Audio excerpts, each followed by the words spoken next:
Before I started shooting Dangal, we did a number of tests. Given the film starts off in a village in Haryana and then moves on to a small town, then a bigger, larger town, and there's this transition of spaces through the film. We did a small look test for each section, and we worked on those tests, and we got a color skin tone for the different stages in the film. That is something with Ashirwad that I did before the film started. The idea was I was shooting this film quite real. I'm trying to avoid using too many, filling up with too many lights, keep it a little raw and real. The film being about wrestling, the color of the mud, the skies, colors in Haryana, all these things were what we really wanted to work on and make them a part of our palette at large. So this is how I always work with the colorist before I want him to be a part of the process. So then he has suggestions, and Ashirwad has a lot of suggestions. He's somebody I hold in high regard as a colorist. And once I came back from schedules, he would just talk and say, okay, this has happened, this is how it's going.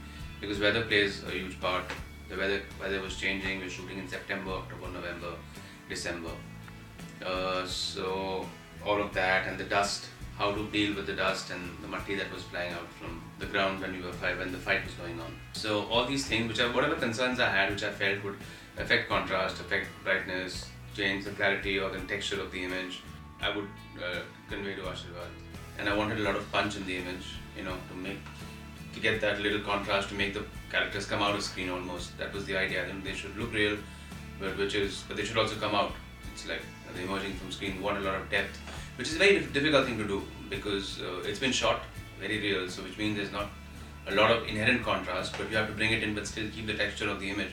I think Ashirwad's done a really wonderful job on that.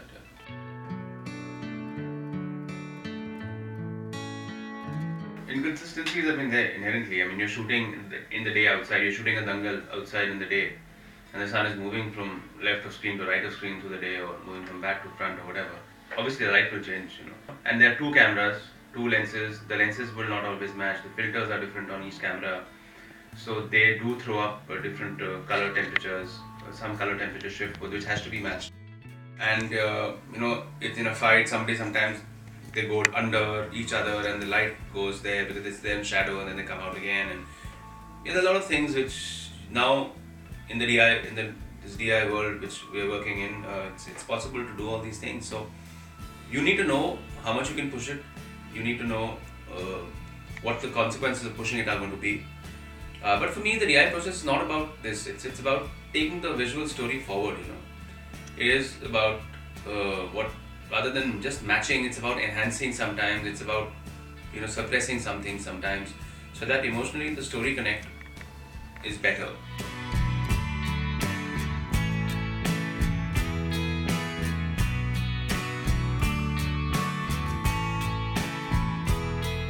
That's the great thing about coming back to Prime, is that you've seen Prime grow over the years, for whatever. I've not been around that long, but even for whatever little I've been, I've seen them become really big now. They're like such huge facilities with cameras and VFX and DI and all of that.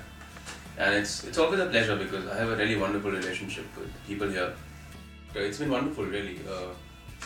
Just like I feel like I'm coming back to meet old friends, and yeah, it's been a good experience.